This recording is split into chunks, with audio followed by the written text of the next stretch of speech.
Bom dia, irmãos, graça e paz. Tudo bem? Quem já está de férias aí? Tem muita gente que já entrou de férias da igreja, né? Estou vendo que está bem vazio. Mas glória a Deus, né? Todo mundo precisa descansar também. Quem é que vai para a praia aí? Quem vai para a praia? Pode falar, eu não quero ir com vocês, não. Olha lá, ó. Foi só eu falar que não queria ir, o pessoal já levantou a mão. Beleza. Gente, vamos para a palavra de Deus então? Eu vou te pedir para abrir, primeiramente, em Mateus capítulo 24, de 32 a 35. Eu não sei se vocês conseguem afinar um pouquinho o som aí. Se conseguir, me ajuda, tá? Mateus capítulo 24, de 32 a 35.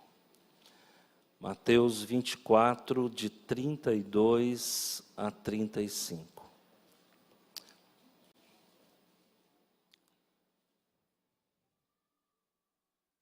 Todos acharam? Palavra do Senhor aqui, no livro de Mateus, fala da seguinte forma: Aprendei, pois, esta parábola da figueira. Quando já os seus ramos se tornam tenros e brotam folhas, sabei que está próximo o verão. Igualmente, quando virdes estas coisas, sabei que ele está próximo, às portas. Em verdade vos digo que não passará esta geração sem que todas estas coisas aconteçam. O céu e a terra passarão, mas as minhas palavras não hão de passar. Vamos orar? Senhor Deus e Pai, em nome de Jesus, eu te louvo de todo o coração e te bendigo. Eu busco a tua presença, eu proclamo que o Senhor é o Deus de misericórdia sobre as nossas vidas, sobre cada coração. Pai, nos dá um domingo abençoado, um final de junho muitíssimo abençoado. Estamos entrando na segunda metade do ano e logo, logo estaremos finalizando o ano para a glória do Senhor. Nos abençoe hoje e sempre. Amém. Eu queria que a igreja ficasse de cabeça baixa, ainda nesse espírito de oração, e apenas ouça isso.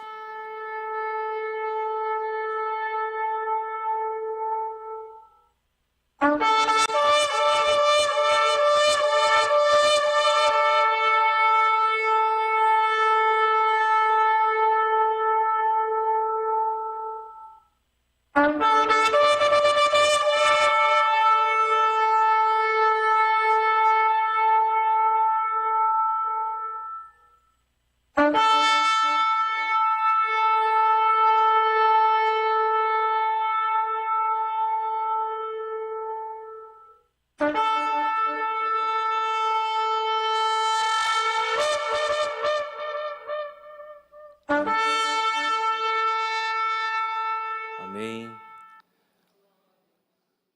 Esse som te dá algum arrepio? Esse é o som da volta de Jesus, tá, gente? Essa semana eu estou arrepiado.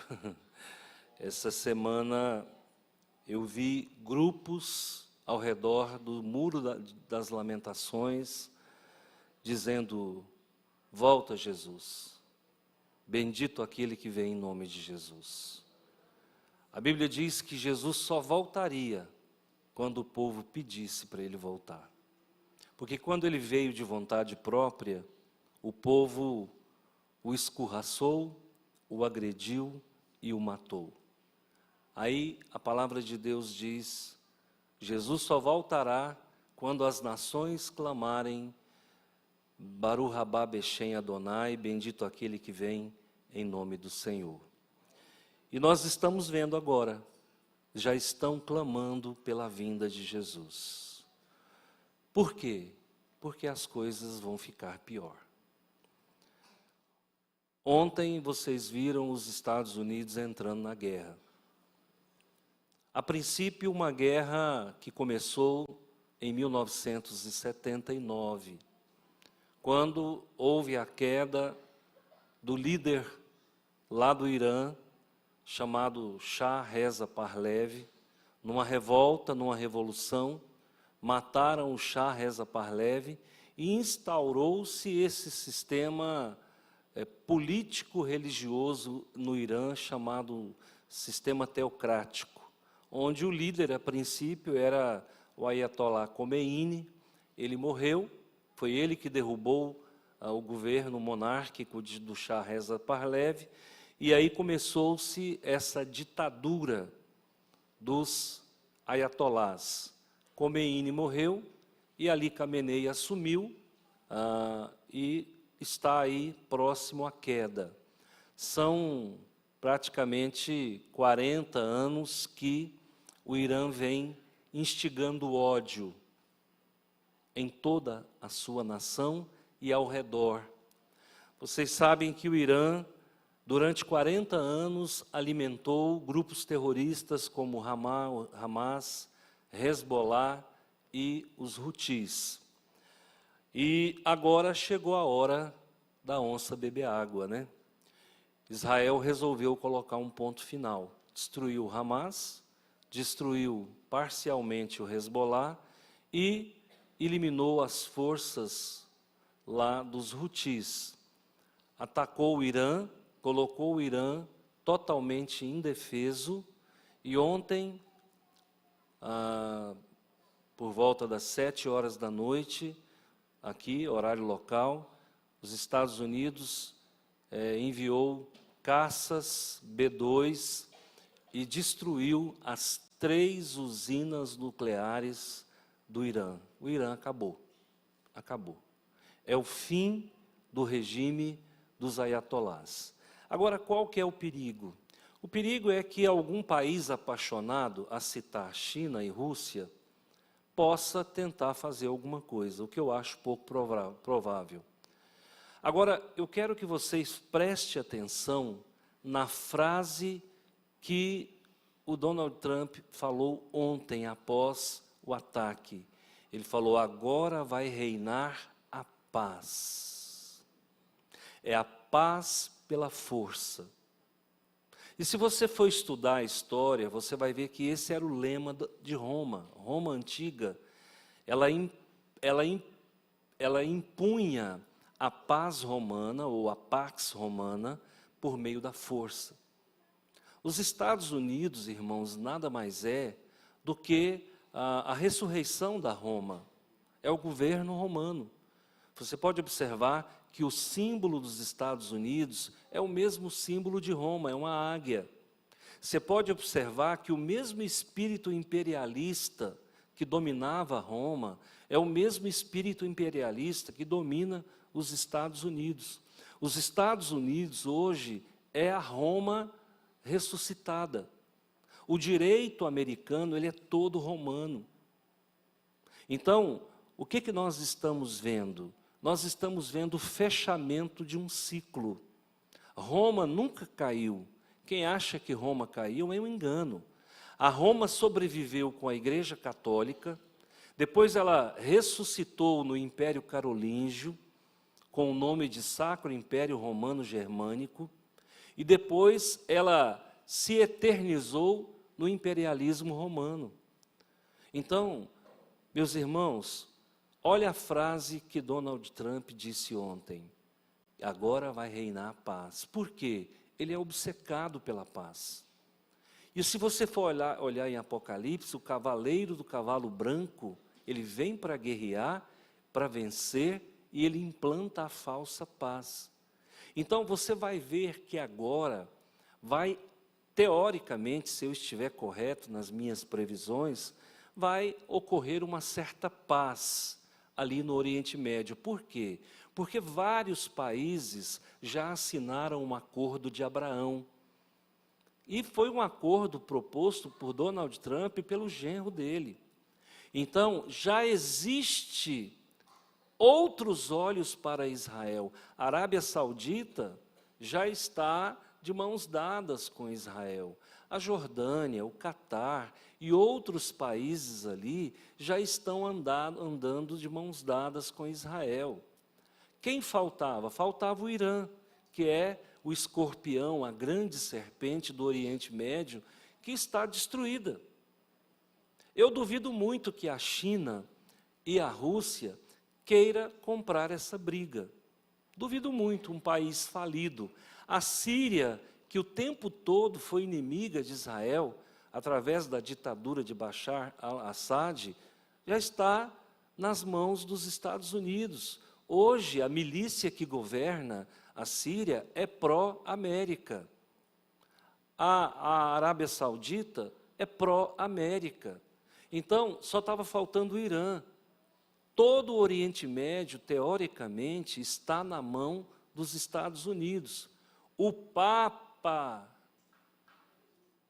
precisa falar, gente? É americano. E corre na boca miúda que ele foi colocado pelos Estados Unidos. Não sou eu que estou falando, é a crítica que fala. Quem colocou aquele Papa ali foi Donald Trump, é o que se fala. Então, teoricamente, ele está montando um quadro de paz. A Ucrânia e a Rússia vão ter que fazer acordo. Mais cedo ou mais tarde, lembra quando ele falou que acabava com a guerra com 48 horas? Eu falei, ele não acaba em 6 meses. Já tem 6 meses e ele não conseguiu acabar. Lembra quando ele perdeu a eleição lá para o velhinho, como é que é o nome dele? Biden. Perdeu a eleição para o Biden, eu falei para vocês, o Donald Trump vai perder, mas ele vai voltar. Aí teve irmãos, o que é isso? Ele não perde de jeito nenhum. Vai perder e vai voltar, e voltou. Então, irmãos, está tudo se configurando. Aperte os cintos, viu, gente? Vocês ficam atentos. Está tudo acontecendo debaixo dos nossos olhos. Israel tem moeda de troca para construir o templo. Por quê? Está com a moral, destruiu todos os seus inimigos, fez o acordo de Abraão. O que está faltando? Tirar a capital de Tel Aviv e levar para Jerusalém. O que está faltando? Tirar as mesquitas de cima do Muro das Lamentações e construir o templo. Está tudo pronto, gente. Pastor, mas como é que tira as mesquitas? É muito simples. Eu devolvo a faixa de Gaza para vocês e vocês me permitem tirar as mesquitas. Moeda de troca está na mão de Israel. Gente, acorda. Agora é a hora de entender o processo geopolítico. Jesus está voltando.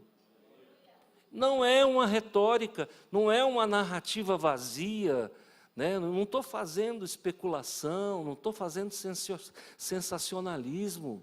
Está claro para todo mundo ver. Israel está por cima, gente. Ele agora tem condições de dar as cartas. Ele vai fazer trocas. É a hora de trocar garrafa vazia. Israel tem garrafa para trocar.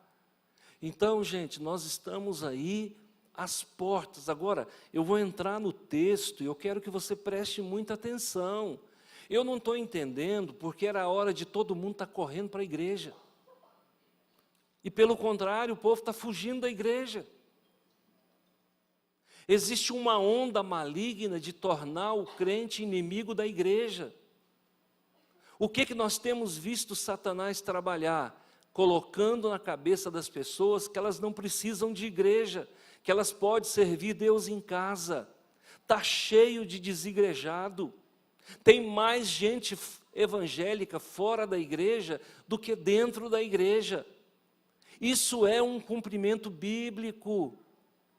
O apóstolo Paulo disse lá em 1 Timóteo, capítulo 4, no final dos tempos, muitos apostatariam da fé, para seguir ensino de demônio.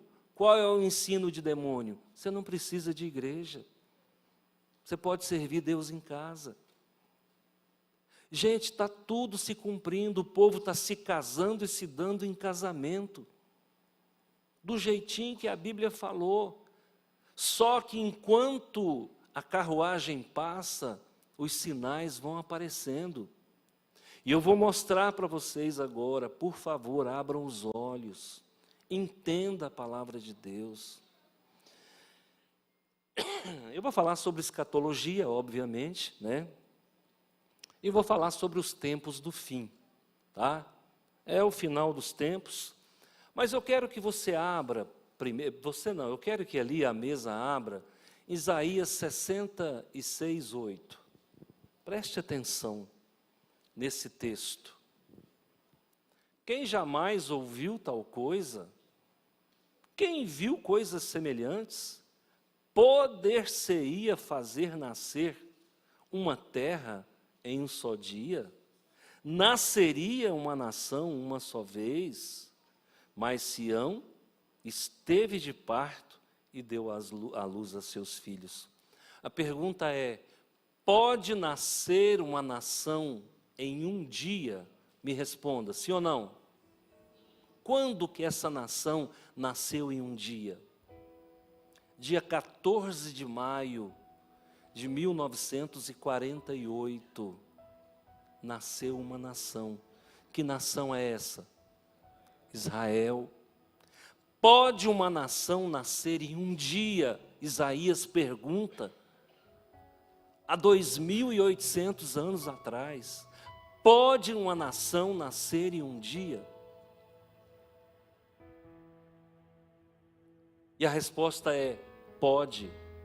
Lá em Ezequiel 36 e 37, está falando do vale dos ossos secos, que os ossos voltaram a ter vida.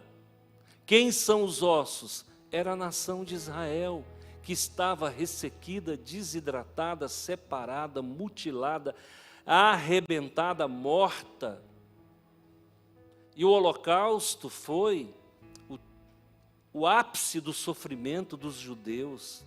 E aí, quando chega em 14 de maio de 1948, David Ben-Gurion dá o grito de independência, e nesse dia nasce a nação de Israel. Ressurge, como disse a Bíblia, a nação de Israel. Coloque Isaías 11, 12, por favor. Olha Isaías 11, 12, o que diz, ó. E levantará um pendão entre as nações, e ajuntará os desterrados de Israel, e os dispersos de Judá, congregará desde os quatro confins da terra. Vou ler novamente. Foi Isaías que disse isso há 2.800 anos atrás.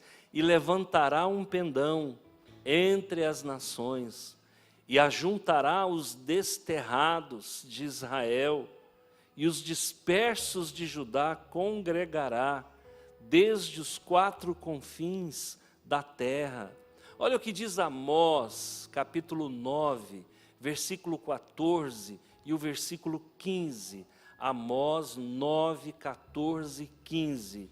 E removerei o cativeiro do meu povo, Israel, e reedificarão as cidades assoladas, e nelas habitarão, e plantarão vinhas, e beberão seu vinho, e farão pomares, e lhes comerão o fruto, e os plantarei na sua terra, e não serão mais arrancados da sua terra, que lhes dei, diz o Senhor teu Deus.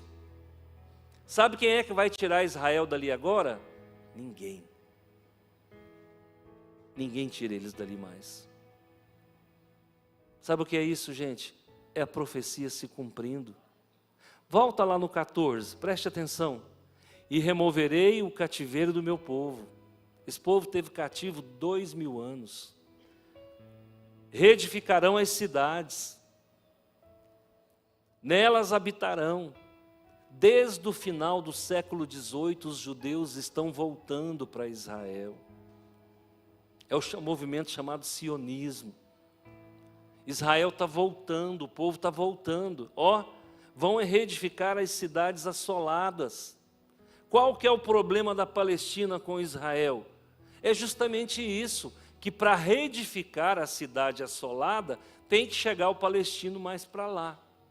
Aí chega mais gente para morar em Israel, não tem espaço, tem que empurrar o palestino mais para lá. É por isso que gera esse ódio, porque os palestinos estão achando que a terra é deles. Mas Deus deu essa terra para os judeus como aliança perpétua. Gente, é só olhar para a Bíblia. Quem deu foi Deus. Então, lamentavelmente, os palestinos se valeram do fato dos judeus terem sido expulsos e eles invadiram aquilo que não é deles. Irmãos, preste atenção. Você mora ali na rua X, na casa X. Acontece um problema com a sua família, você é obrigado a ir embora lá para a Bahia, vamos supor. Aí alguém vai lá e invade a sua casa. Você tem escritura da casa. A casa é sua. Daqui 100 anos você volta, quem estiver lá dentro tem que sair. A casa é sua. Foi o que os palestinos fizeram. Se valeram do castigo que os judeus tomaram por ter matado o Filho de Deus. E eles invadem a Palestina, achando que a terra é deles. Agora, uma promessa de Deus disse: eu vou devolver a terra para vocês. Aí, quando eles voltam e assumem a terra, 2 corpos não ocupam o mesmo espaço, o mesmo lugar no espaço. Alguém tem que sair para o outro entrar. Então, os judeus estão retornando e requerendo aquilo que é deles. Só que os palestinos, insuflados por quem? Por países, nações malignas como o Irã, são insuflados pelo Irã a não sair da terra. O que deveria haver? Consciência. Não, a terra é de vocês, nós estamos aqui, mas deixa a gente ficar num cantinho aqui, arruma um lugarzinho para nós. Eu tenho certeza que o governo de Israel ajudaria. Mas, no entanto, não, eles fizeram uso capião e querem que aquela terra seja deles a todo custo. E quando os judeus ainda hoje estão voltando para Israel, eles têm que ser colocados aonde? Em que lugar? No mar? Não, eles têm que ser colocados naquilo que é deles. Foi dado por direito, por herança perpétua. Então, vocês estão vendo que em 1948, o mundo inteiro se comoveu por conta dos 6 milhões de judeus que foram assassinados pelo Bigodinho. E aí o que acontece?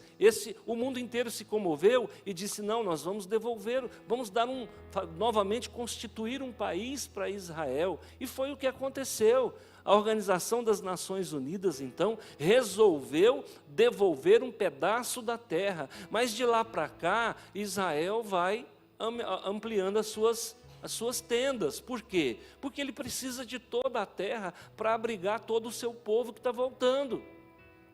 Amém? Então, para vocês entenderem o panorama, essa é a verdade bíblica. O que se fala aí, o que se fala na televisão, não importa. O Irã, durante 40 anos, atirou bomba em Israel. Eu nunca vi a ONU proteger Israel. Eu nunca vi a ONU se manifestar: Irã, você não pode fazer isso não, porque você está jogando bomba na cabeça dos outros, através dos proxies, né, que são os grupos terroristas, no caso o Hamas, o Hezbollah e os Houthis. Agora, nós nunca vimos a ONU defender Israel. Quando Israel teve lá os seus patrícios assassinados, crianças decapitadas, naquela data de 7 de setembro, não me lembro agora, Israel resolveu reagir, foi lá e destruiu o Hamas. Aí a ONU, não, porque é genocídio, porque é uma organização parcial. A ONU é uma organização parcial, dominada por Satanás, assim como também esses países do eixo do mal são dominados por Satanás. Não é certo Israel matar criança, não é certo Israel matar inocente, mas por outro lado ele tem que defender o seu povo. Você vai ver lá na Bíblia Deus mandando matar de mamã caducando na terra de Canaã, por conta de que o juízo de Deus tinha se estabelecido contra aquele povo que sacrificava criança. Então, a ira de Deus, a taça da ira, um dia se enche.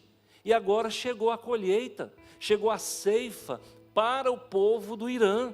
E eles estão pagando nada o que eles fizeram. Agora, gente, vamos entrar na Bíblia e tentar entender o que vai acontecer daqui para frente. Tudo bem? Isso aqui é só um contexto geopolítico para você entender o que está acontecendo. Isso aqui é uma profecia que nós, futuristas, pré-milenistas, cremos que está acontecendo nos dias de hoje. Preste atenção.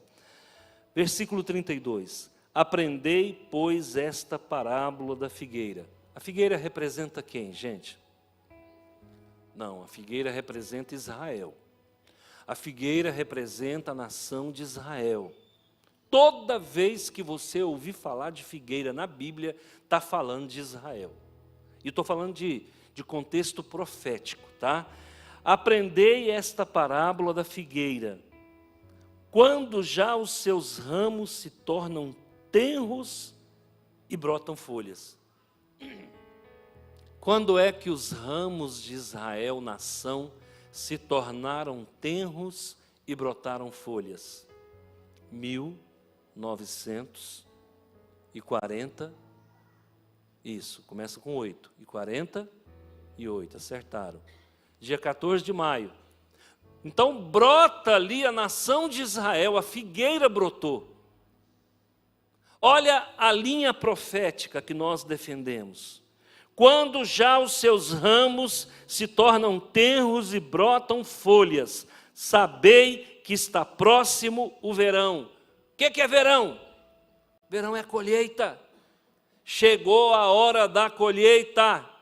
Agora é a hora de separar o joio do trigo.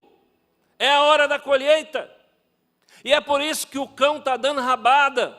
Porque é a hora dele pagar pelos seus crimes. É a hora dele pagar pelos seus pecados. Lá na cruz ele foi sentenciado. Agora ele vai enfrentar o juízo de Deus, a ira de Deus, a grande tribulação, o dia do Senhor. Todos esses termos é a mesma coisa. Dia do Senhor, a ira de Deus, né? A grande tribulação. É agora que Deus vai separar o joio do trigo. E quem espiritualiza isso é no mínimo covarde, porque tem várias religiões evangélicas que espiritualizam isso aqui. Não, isso é espiritual, isso é uma metáfora. Não, irmãos, não é metáfora não é espiritual não, é literal, é do jeito que está acontecendo e vocês estão vendo aí. Quando vem essa cortina de fumaça de algumas igrejas liberais, elas estão simplesmente a serviço do mal. É a hora da verdade. Coloca a tua vida em ordem, porque Jesus está voltando. Então a nação de Israel brotou. Está próximo à colheita.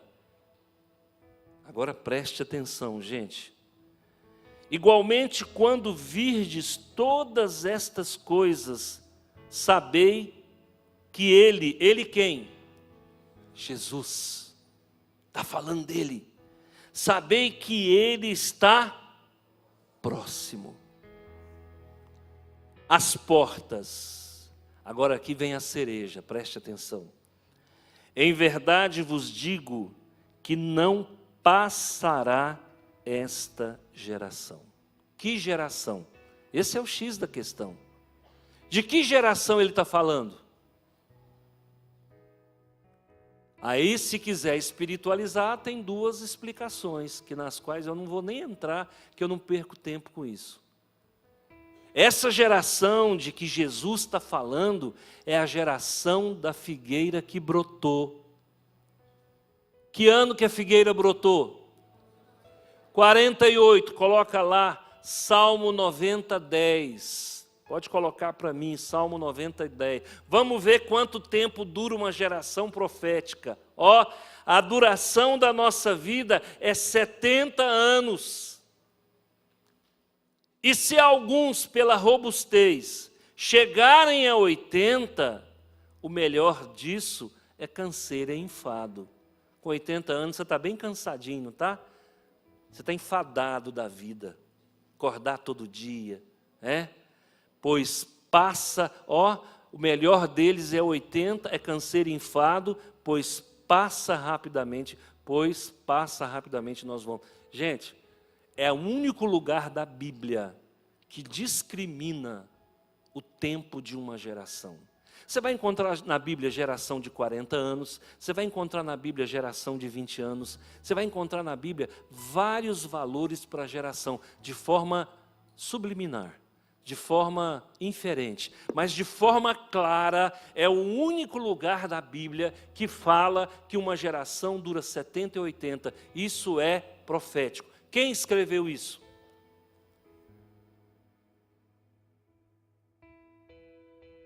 Quem falou Salomão? Não é. Moisés? Quem falou Moisés? Moisés. Moisés falou que quem viver 70, esse salmo é de Moisés, tá? Quem viver 70, ó, mas se tiver muita saúde, vai viver 80. Então, a geração profética pode durar de 70 a 80. Preste atenção, vem comigo. Eu estou na linha escatológica. Que ano foi que a figueira brotou? Em 48, acrescenta mais 70. 2018. Não aconteceu o que a gente pensava, mas agora está acontecendo. Significa que a geração que foi contado aqui pode durar 80, que termina em 2000 e os escatólogos dizem que até 2028 a chapa vai ferver.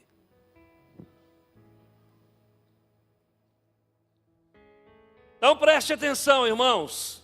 Pastor, então Jesus vai voltar em 2028. Se ele vai voltar em 2028, eu não sei. Mas que tudo vai estar pronto para ele voltar, isso eu sei. Porque ele falou que ninguém sabe o dia que ele vai voltar, nem ele sabia, nem os anjos. Significa que ele não pode marcar data. A partir de 2028, a qualquer momento, Jesus está voltando. Quiser filmar, jogar na internet, registrar em cartório, fazer um boletim de ocorrência, vocês podem fazer o que vocês quiserem. É o pastor Antônio que está falando e eu tenho peito para aguentar o que eu digo. Porque aqui está assim, sabe? Tudo que você fala, eles jogam na internet. Os próprios crentes detonando os próprios crentes. Você não vê um católico fazer isso com outro católico. É a raça mais desunida que eu conheço, essa raça evangélica. Povo covarde que fica na internet, às custas de ganhar like e alguns centavos, detona alguém quando alguém diz alguma coisa que a pessoa desacredita. Eu estou dizendo que a partir de 2028, a qualquer momento, Jesus pode voltar, porque se cumpriu a profecia da figueira. Fez 80 anos que a figueira brotou. E aí diz o quê? Sabei que está próximo o verão. Verão é quando acontece o quê? Colheita. Eu nunca vi ninguém colhendo nada no inverno. A gente colhe no verão. Quando a taxa fotossintética está muito alta, a exposição da luz está muito forte, dá condições da planta produzir vagens e grãos de excelência. Então agora, irmão, já está pronto. A humanidade está sofrendo no grau máximo. Deus está dizendo, está na hora de voltar. E o que nós devemos dizer? Bendito aquele que vem em nome do Senhor.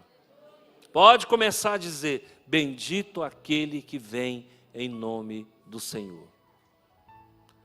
Quando eu me converti, tinha uma música que cantava assim: Cristo vem me buscar, para o céu me levará, o Cordeiro prometido volta. Hoje a gente não canta mais. Ninguém parece estar querendo que Jesus volte. porque se ele voltar eu vou ter que abrir mão da piscina no quintal da casa. Se ele voltar, eu não vou poder comer picanha igual foi prometido que nós íamos comer picanha. Eu não estou comendo picanha. Eu não sei você. De repente você está melhor do que eu. Que eu vou no supermercado, é 102, é 110 o quilo da picanha. Eu falei, não é para mim. Vou me contentando lá com 1 quilo de linguiça e vamos embora. Entendeu? Lamentável é que 50% dos crentes não terão azeite na lâmpada. Lembra das virgens? Eram 10 virgens, teve 5, irmão, que não tinha luz. É crente sem luz. Quem não tem azeite na lâmpada não tem o Espírito Santo. Quem não tem o Espírito Santo não tem luz. O que tem de crente apagado, crente que fez consórcio com o mundo, crente que está com o pé em 2 canoas, crente que está vivendo uma vida medíocre, crente que está aí, irmãos, na carnalidade, na carnaúba. Deixa eu falar uma coisa para você, essas virgens não vão subir, porque elas não têm luz, elas não têm óleo, elas não têm azeite.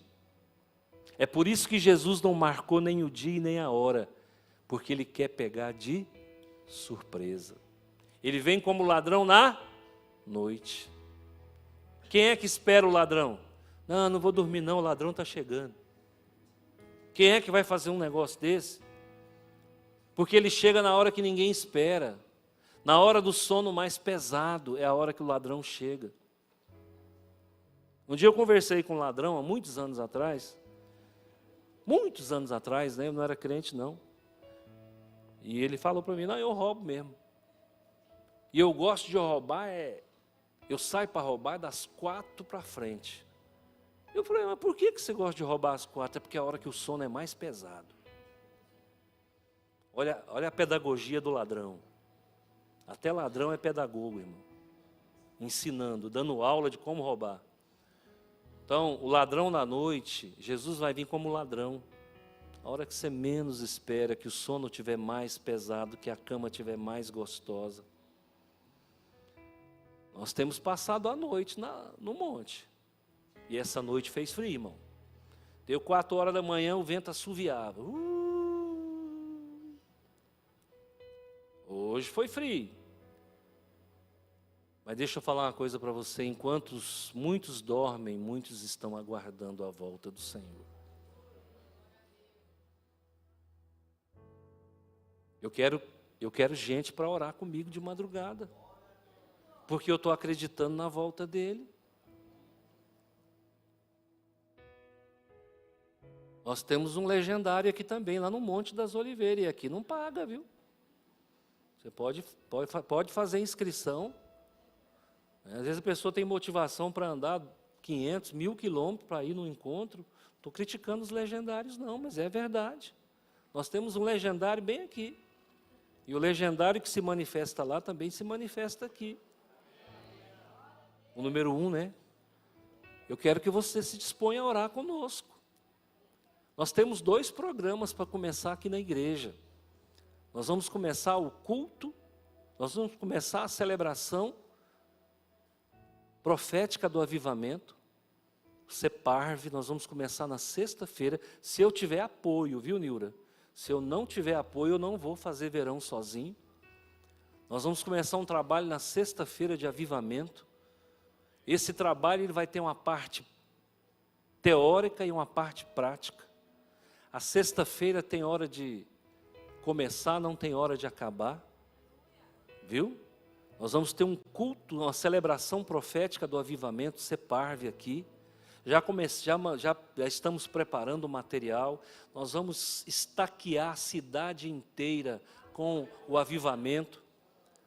Senhor, concede à Igreja Batista Nacional Central de Rio Verde o maior e o mais duradouro avivamento que o Estado de Goiás já presenciou.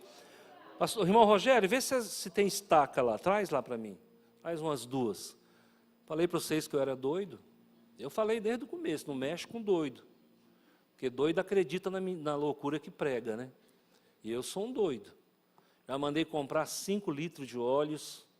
Já mandei constituir a bandeira do avivamento. Nós vamos hastear a bandeira do avivamento toda a primeira sexta-feira do mês. Nós vamos hastear a bandeira do avivamento, a bandeira de Goiás, a bandeira de Rio Verde, a bandeira do Brasil e a bandeira da CBN. Serão 5 mastros ali. Agora nós vamos buscar o avivamento como nós nunca buscamos. Pode subir aqui, Rogério. Não sei, já está gravado já, né? Quarta-feira, terça-feira que vem, dia 24, nós vamos ter uma reunião. Já está com tudo pronto, o estatuto já está pronto. Olha aqui, ó. Senhor Jesus, concede à Igreja Batista Nacional Central de Rio Verde o maior e o mais duradouro avivamento que o estado de Goiás já presenciou. A cada 90 dias nós vamos bater 70 estacas ao redor de Rio Verde. Isso aqui é ato profético, viu, gente? Agora, se for eu sozinho, não vou. Eu não vou. Porque para ganharmos o estado de Goiás, uma andorinha não faz verão. A igreja vai ter que buscar essa realização comigo. Nós vamos estaquear todas as entradas de Rio Verde. Vão nos chamar de louco, vão dizer que nós estamos ficando loucos, mas não tem problema. Nós vamos derramar óleo nas autarquias, nós vamos entrar dentro da Prefeitura Municipal de Rio Verde e pedir 5 minutos para ler a Bíblia e orar. Nós vamos sair na madrugada oferecendo Jesus para as pessoas. Boa noite, tudo bem? Como é que é seu nome? Rogério Nunes. Eu quero te entregar aqui um cartão. Queria ler com você, posso? Pode. Vou ler o cartão com ele e vou dizer, o senhor recebe esse cartão? Recebo. E Jesus, o senhor recebe na sua vida? Recebo. Vamos fazer uma oração, nós vamos evangelizar Jesus, vamos evangelizar Rio Verde na madrugada. Nós vamos invadir essa cidade. Nós vamos estar todo mundo vestido de branco, um exército vestido de branco descendo as ruas. Rio Verde vai tremer. Sabe por quê, irmão? Chegou a hora do avivamento. Jesus está voltando. Ou eu creio nisso e eu faço alguma coisa, ou eu fecho a Bíblia e estou aposentado, vou ficar de boa. Achar um pé de manga para ficar debaixo ali, enfiando o dedo no nariz, esperando a morte chegar, com a boca cheia de dente. É isso aí, irmão. Ou nós vamos buscar, nós somos caçadores de Deus. O que nós vamos fazer a partir do segundo semestre é para quem tem coragem. Não é para quem quer, é para quem tem coragem. Buscar o avivamento não é para quem quer, é para quem dá conta. Nós vamos ter um culto aqui na sexta-feira, irmãos. Nós vamos sair daqui, depois do culto, cheio da unção. Nós vamos ungir os líderes, nós vamos ungir todos aqueles que estão no culto, e nós vamos descer de branco, vamos entrar nos carros e vamos nos pontos estratégicos, entregar cartão e orar pelas pessoas na madrugada. A sexta-feira tem hora de começar, ela não tem hora de acabar. Rio Verde vai saber que ainda existe profeta. Se você quer ficar salvo, sentado e satisfeito, tudo bem, eu vou respeitar você. Agora, se você crê na loucura que o teu líder crê, vamos junto. Pode vir pela minha fé se você não tem. Amém? Dia 24 nós vamos ter uma reunião com a liderança dos caçadores intercessores e nós vamos prospectar o maior e o mais duradouro avivamento que o estado de Goiás já presenciou. Me dá um perfil da fé, por favor.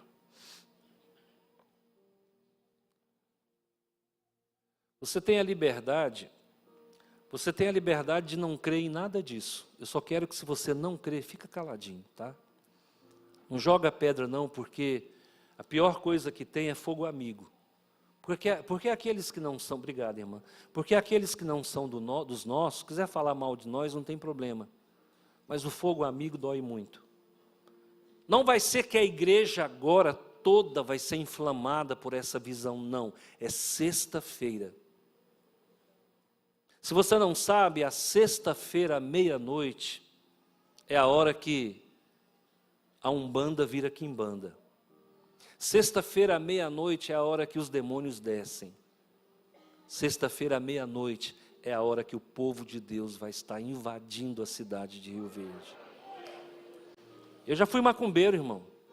No tempo que eu era macumbeiro, eu tinha disposição para passar a noite no Capão da Mandioca, bebendo cachaça e fumando charuto. Aquilo, quando terminava, chegava às 6 horas da manhã, o que tinha de garrafa Chora-Rita, 51, tatuzinho, o que tinha de garrafa de cachaça, você não tem noção, vazia. Se eu, para servir o maligno, tinha disposição, para Deus muito mais. E eu quero que você venha comigo. Talvez você escolheu a igreja errada, viu? Mas o Jesus aqui é certo. Talvez você deveria ter escolhido uma igreja onde você fica salvo, sentado, satisfeito, ouvindo aquela palavra a vida inteira e não arreda o pé. Mas aqui não, aqui nós somos um povo que vamos atrás do pecador. Ou nós fazemos isso, ou então a gente pode deixar de ser crente, para viver aí engordando espiritualmente. O que a gente vê é crente obeso, é crente pesado, é crente que não quer arredar o pé, que não quer ir para a luta. Eu só não tenho juventude, mas coragem eu tenho muito. E quando eu não der conta de correr, eu ponho os jovens para correr na minha frente. Outra coisa, a gente vê todo dia e toda hora pessoas, porque eu precisava prosperar. Pois é, eu estou colocando na sua mão um manual de prosperidade. Está aqui, ó. Medita na palavra do Senhor dia e noite, e então o Senhor fará prosperar o teu caminho. Josué 1:8. E tudo que você fizer será bem sucedido. Tem nada de graça, irmão. Nada de graça. Até a chuva tem preço.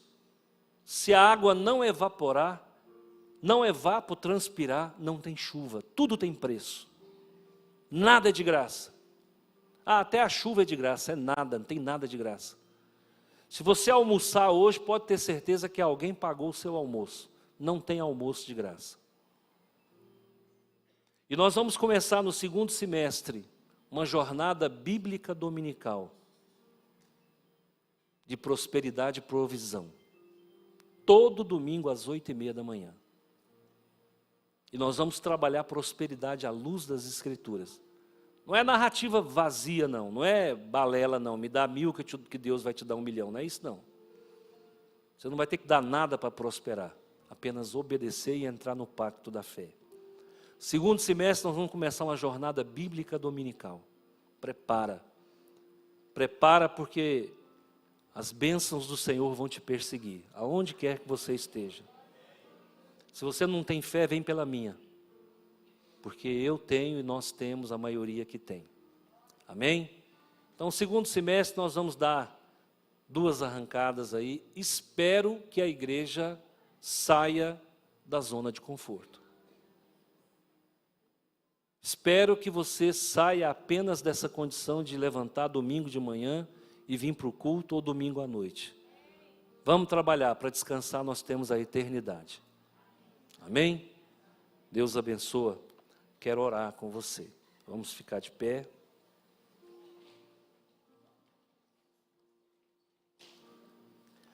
Senhor meu Deus e meu Pai, em nome de Jesus, nós te bendizemos e te exaltamos nesta manhã, sabedores de que o Senhor é o Criador do céu e da terra. Abre, Senhor meu Pai, os caminhos, vai na frente, porque a tua igreja vai passar. Goiás vai saber que ainda existe profeta nessa terra. Senhor meu Pai, nós somos um povo que clama, nós não somos um povo que dança, nós somos um povo que avançamos, nós somos um povo que abalamos essa cidade. O maior e o mais duradouro avivamento está reservado para aqueles que buscam, assim como o Senhor fez com Robert Evans, assim como o Senhor fez com Zinzendorf, assim como o Senhor fez com John Wesley, assim como o Senhor fez com William Seymour, e tantos outros, Charles Finney, e tantos outros avivalistas, Dwight Lyman Moody, Charles Spurgeon, quantos homens o Senhor usou pelo mundo afora para mudar a realidade de uma nação, de um estado, de uma cidade. Agora, Senhor, usa essa igreja. Torna-nos, Senhor, o fogo. Torna-nos, Senhor, a chama. E que as pessoas venham, assim como disse João Wesley, venham para nos ver queimar. O Senhor é o Deus vivo e o Deus poderoso. Mal nenhum há, mal nenhum sobrevirá sobre o teu povo. Guarda-nos com a tua mão santa, que a graça do Senhor Jesus, o amor de Deus e a comunhão do Espírito Santo estejam